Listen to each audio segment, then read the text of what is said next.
Vamos falar agora de depressão. A depressão, sem dúvida, é uma das doenças psíquicas que mais afeta a população ao redor do mundo. Atualmente, de 10 pessoas, metade ou até mais podem ter a doença. Muitas vezes é confundida como uma simples tristeza. A depressão é uma doença séria e que merece todos os cuidados necessários. E é sobre ela que a gente fala agora, no quadro Comportamento.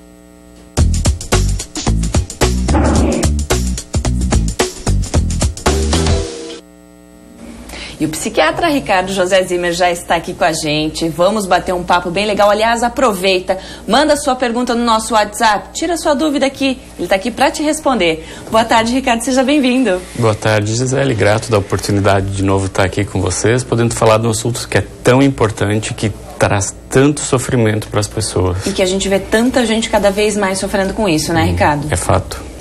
Ricardo, o que é a depressão? Gisele, você que não tem a visão contaminada técnica, como a gente que é médico tem, o que tu acha que é a depressão?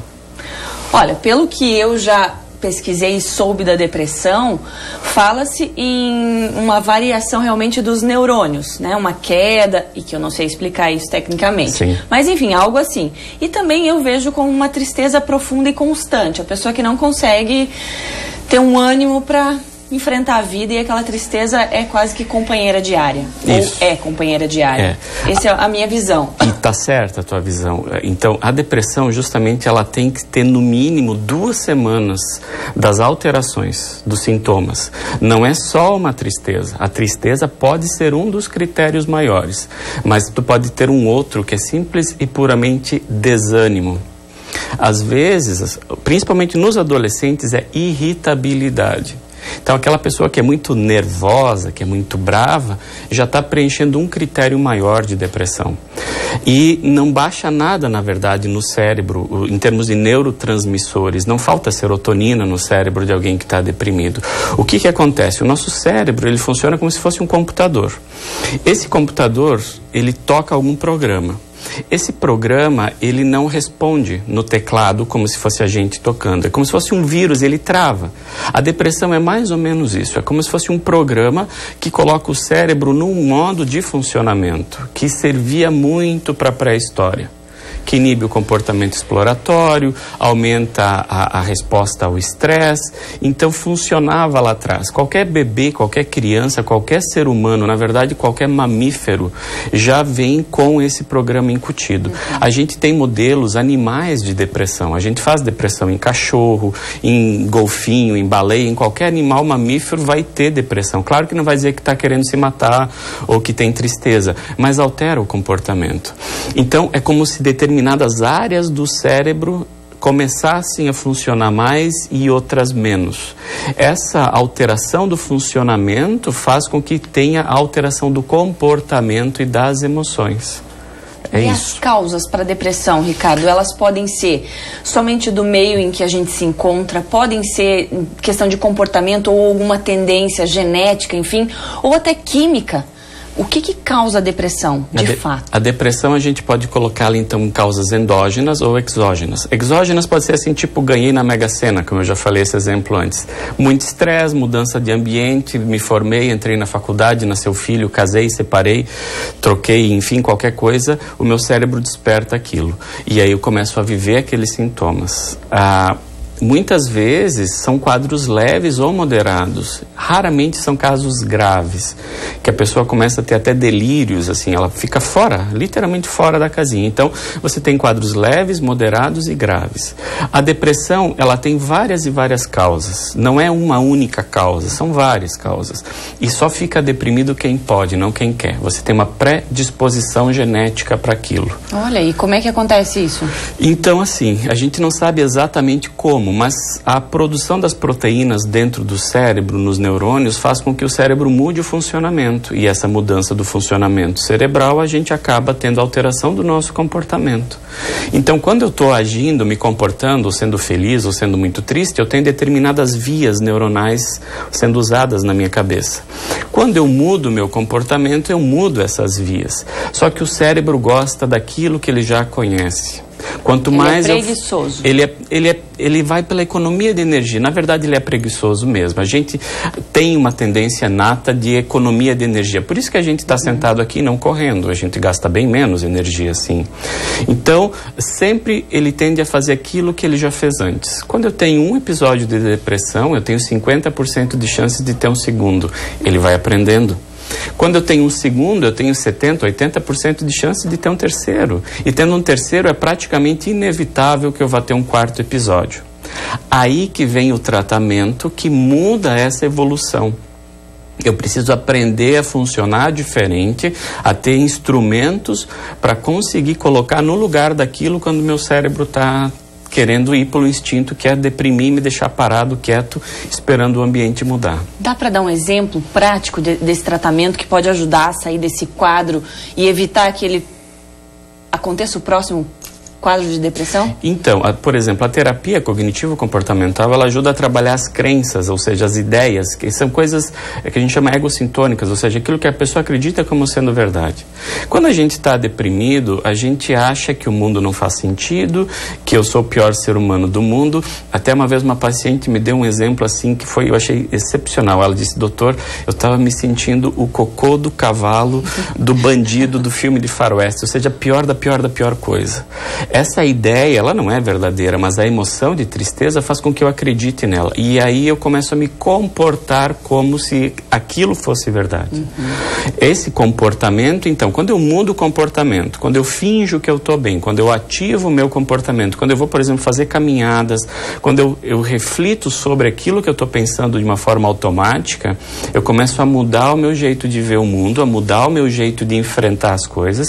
Claro que isso tem que ser repetidamente, porque uma coisa que eu faço 10 mil horas, não vão ser com 10 horas que eu vou mudar, eu tenho que colocar em prática, né? E a medicação, ela ajuda muito a construir essa flexibilidade neuronal. Quanto mais flexibilidade neuronal eu tenho, mais fácil é eu mudar o meu comportamento e mudar as minhas emoções. E Ricardo, eu li recentemente um texto que falava justamente desse comportamento que eu acho que todo mundo tem. A gente não consegue parar. O tempo todo a gente quer fazer alguma coisa e não fazer nada significa uma perda de tempo assim absurda. Isso é um quadro de depressão? Era exatamente esse o texto. Essa necessidade de estar fazendo alguma coisa é sintoma de depressão. A gente não sabe aproveitar tempo ocioso, a gente quer o tempo todo, né, estar nessa correria. Isso também pode ser um sintoma, algo que a gente tem que ficar alerta? Tem que ficar alerta. Eu não posso dizer que seja um sintoma isso, mas eu te garanto que esse comportamento de não se tolerar, a evolução disso é para um quadro de depressão. Tirar um tempo para meditar de 10 a 15 minutos diariamente, eu vejo que é como a gente toma banho. No início a gente acha estranho, né? Mas depois de meses e anos treinando esse processo de meditação, de ficar quieto, única e exclusivamente se prestar atenção no corpo relaxado e numa respiração diafragmática, faz com que a minha mente se aquiete e eu pare de me identificar com as historinhas que eu conto. Porque assim, eu não posso parar quieto, eu tenho que produzir tudo mais. Nota, isso são exemplos de crenças. Né? Claro que a gente deve fazer a vida ter um sentido, mas isso não obrigatoriamente vai trazer a felicidade. Certo, então tem que cuidar, né? Ricardo, a Heloísa mandou uma pergunta pra gente. Ela gostaria de saber se o hipertireoidismo causa depressão. O hipertireoidismo, ele é uma alteração do funcionamento da tireoide, em que se produz muito mais o hormônio. Então a pessoa vai estar muito mais parecida com um quadro de ansiedade do que propriamente um quadro de depressão. Sempre a gente precisa afastar as causas orgânicas, porque qualquer alteração que eu tenho no meu organismo, no meu funcionamento, vai dar sintomas de estresse, ansiedade e depressão. Então, por isso que o médico é necessário pedir exames, fazer história clínica, investigar aquilo, né? E com isso a gente consegue afastar a causa orgânica e melhorar a resposta ao tratamento de depressão.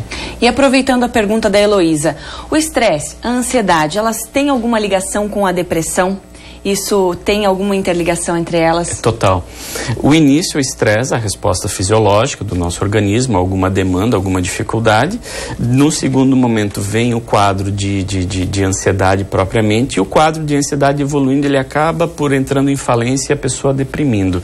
Claro que isso não é a regra, mas é uma boa forma da gente entender. Raramente eu vejo alguém com depressão que não tenha um fator de estresse, ou que pelo estresse acabou desencadeando o quadro de depressão, e a ansiedade, com o tempo, ela entra em falência. Eu não consigo dar conta das minhas preocupações, dos meus medos, e aí eu deprimo para tentar me proteger.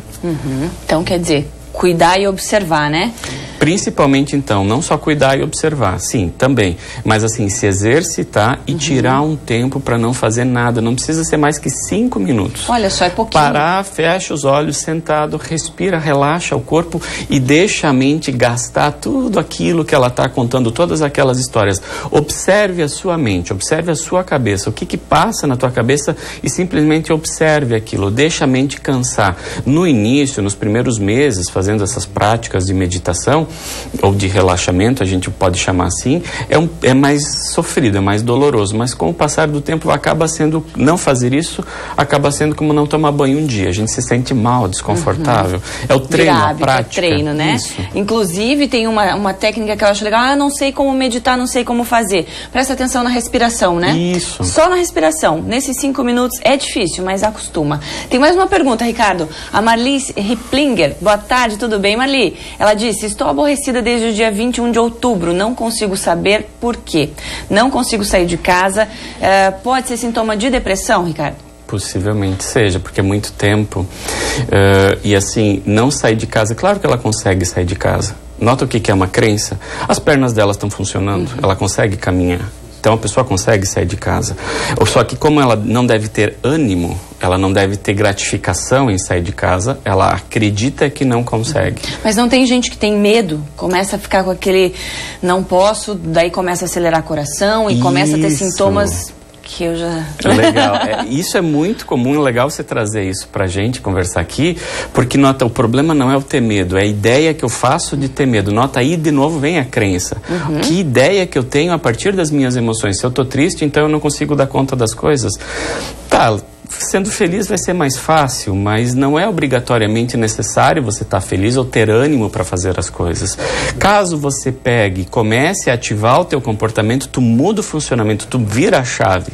Claro que o teu cérebro vai querer colocar aquilo de novo que ele estava vivendo, mas com o enfrentamento, com a teimosia saudável, a gente consegue mudar tudo. Porque ele já criou aquele padrão e ele vai, eu vou por aqui porque eu sei esse caminho. Isso. Mas a gente tem que tentar mostrar para ele o outro caminho que é melhor. Vai ser muito mais fácil quanto mais eu treinar, desenvolver habilidades novas. Por isso que pessoas inteligentes, elas têm comportamentos inteligentes que são comportamentos que te tiram do hábito da mesmice. A gente tem que desenvolver novas habilidades. Por exemplo, para mim, estar aqui hoje, eu estou desenvolvendo uma habilidade nova. Sim. Eu não sou apresentador, então eu estou aqui de faceiro, assim, nossa, o que vier está no lucro. Essa é a ideia, entende? Assim, a vida pode ser uma grande M ou pode ser um aprendizado. O que você prefere acreditar? E a gente está aqui para aprender, né? Se a gente se propor a tal, né? Senão a gente pode fazer da vida um mar de lágrimas, porque sempre vai ter coisas para reclamar.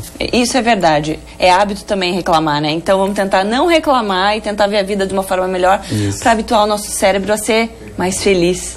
Tem questões com isso, porque existe um porquê a gente reclamar. A gente acha que reclamando, muitas vezes, eu vou estar me preparando para lidar com as coisas ruins. Isso não é verdade, obrigatoriamente, né? Mas, então, tudo que a gente faz, por pior que seja, naquele instante que eu estou fazendo, existe uma intenção daquilo ser bom. Só que a resposta a médio e longo prazo não é essa. Então a gente tem que acolher tudo o que a gente faz, aceitar as coisas, ter humildade e reconhecer que tem que se mudar. Mas isso se trabalha, viu? Tem que ter uma teimosia saudável. É isso aí, Ricardo. Obrigada por estar aqui com a gente. Daqui 15 dias a gente se encontra de novo, né? Com certeza. Obrigado a todos. Obrigada, querido. Valeu.